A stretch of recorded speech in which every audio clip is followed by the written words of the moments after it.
Est-ce que toi aussi tu t'es déjà dit que ne faire rien pendant les vacances, ça n'a aucun sens pour toi?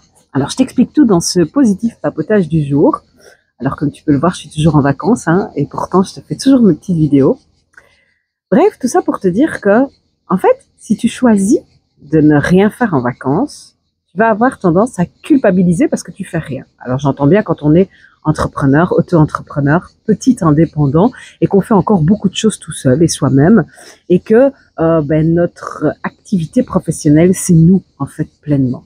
Donc bref, si tu décides de faire des vacances sans rien faire du tout d'autre, tu vas avoir tendance à culpabiliser parce que tu fais rien. Et si tu décides de faire des vacances où tu vas travailler un petit peu, eh bien, dans un premier temps, si tu n'as pas le bon état d'esprit, ou si tu ne trouves pas le bon équilibre dans ton état d'esprit, disons plutôt ça, tu vas aussi culpabiliser. Tu vas culpabiliser parce que tu dis, ouais, mais tout le monde dit qu'il faut pas travailler quand on est en vacances. Est-ce que c'est bien ce que je suis en train de faire? Bref, tu vas à un moment donné, te culpabiliser dans un sens comme dans un autre. Et si le truc, c'était tout simplement de pouvoir assumer le fait que quand tu es entrepreneur indépendant, eh bien, ça demande une vie particulière. Ça demande un état d'esprit particulier. Ça demande d'être différent que quand tu es dans le salariat. Ça demande d'être différent que d'autres métiers. Et il n'y a rien de mal à ça. Hein. Je critique aucunement les autres métiers. Ça demande aussi d'être différent des grands entrepreneurs qui sont dirigeants de grandes sociétés aussi. Ils ont des vies encore plus différentes de toi et moi. Donc le truc, c'est surtout ça. C'est qu'à un moment donné, arrête de vouloir rentrer dans des cases qui ne sont peut-être plus les bonnes pour toi aujourd'hui. Arrête de vouloir rentrer dans des cases tout simplement. Et fais plutôt quelque chose qui serait à ta sauce, qui serait assumé par toi, qui serait tout simplement équilibré pour toi.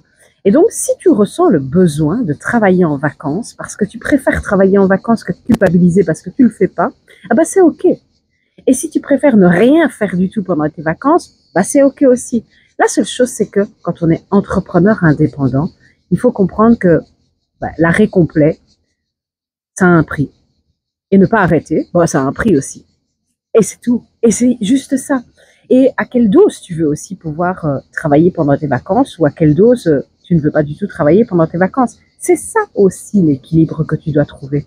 Rien n'est rigide, rien n'est une question de pourcentage. Oui, je fais 50-50, je fais 20-30, je fais et 60 de l'autre côté, et 12 et 25, et 42 et 64. Bref, on s'en fout en fait. Le principal, c'est que ce que tu vas choisir de faire, assume-le. Autorise-toi de le faire vraiment. Pour te donner une idée, moi maintenant, cette année, déjà l'année dernière, mais bon, ça n'a pas toujours été le cas, eh bien, je m'autorise à travailler pendant les vacances. Et je m'autorise à travailler aussi malgré le fait que je viens en vacances en famille. Et donc, d'une certaine façon, quand je choisis de travailler pendant mes vacances, évidemment que j'empiète aussi sur les vacances de ma famille, ou presque. C'est-à-dire que j'estime et je trouve le bon compromis qui me correspond à moi, qui va leur correspondre aussi un minimum, et qui va me permettre de me défrustrer de ne pas du tout travailler, et en même temps d'être en accord avec des vacances familiales. Donc, par exemple, pour te donner une idée, j'accompagne mes clients habituels, donc en coaching régulier. Eh bien, les personnes qui ont leur coaching qui tombe au moment de mes vacances, eh bien, très bien, elles sont quand même là et on fait les coachings uniquement le matin, par exemple. Parce que voilà, j'estime que c'est plus facile pour moi de caser le matin, comme ça coupe moins la journée. Après, on peut partir en promenade, on peut partir en balade, c'est plus coupé. Je m'autorise également, par exemple, à, si j'ai pas de clients un jour, parce que ça arrive, j'ai pas forcément des clients tout le temps, j'ai des clients aussi qui partent en vacances et qui choisissent eux de ne pas vouloir suivre leur accompagnement pendant les vacances et donc on suspend pendant 1 ou 2 semaines lorsqu'ils sont en vacances. Ça, c'est ok aussi.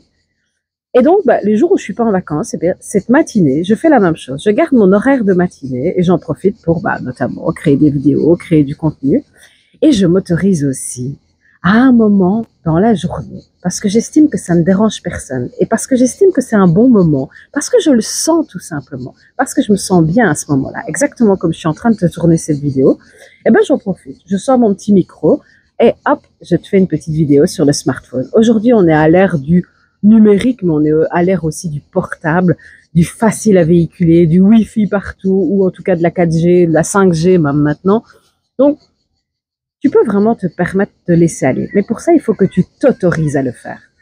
Voilà, regarde, écoute, on entend les mouettes. Je ne sais pas si toi tu l'as entendu sur la vidéo. Bref, il faut pour ça que tu t'autorises à le faire.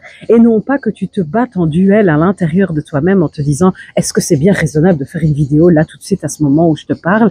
Ou est-ce que c'est bien de faire une vidéo alors que je suis tranquille sur une terrasse? Ou est-ce que c'est bien de faire une vidéo alors que je suis à la plage, par exemple? Eh bien, en fait, il n'y a rien de bien ou de mal. Il y a juste toi, avec toi-même, est-ce que tu as envie, est-ce que tu te sens capable de faire tout simplement. Et c'est là où la limite s'arrête tout simplement. C'est toi la limite. C'est toi qui choisis à quel moment tu veux ou à quel moment tu veux pas.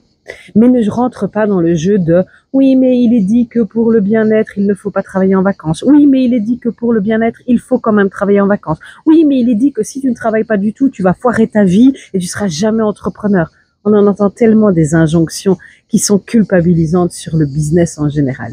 Crée ton injonction à toi, si je peux me permettre de le dire. Crée-toi ta propre recette et ça, c'est le plus important.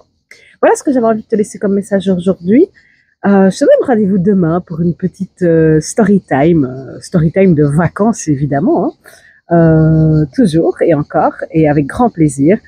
Et puis n'oublie pas, abonne-toi, like, fais la petite cloche aussi, comme ça tu es au courant de toutes les nouvelles vidéos qui arrivent. De toute façon, il y en a une tous les jours, tu risques pas de la louper.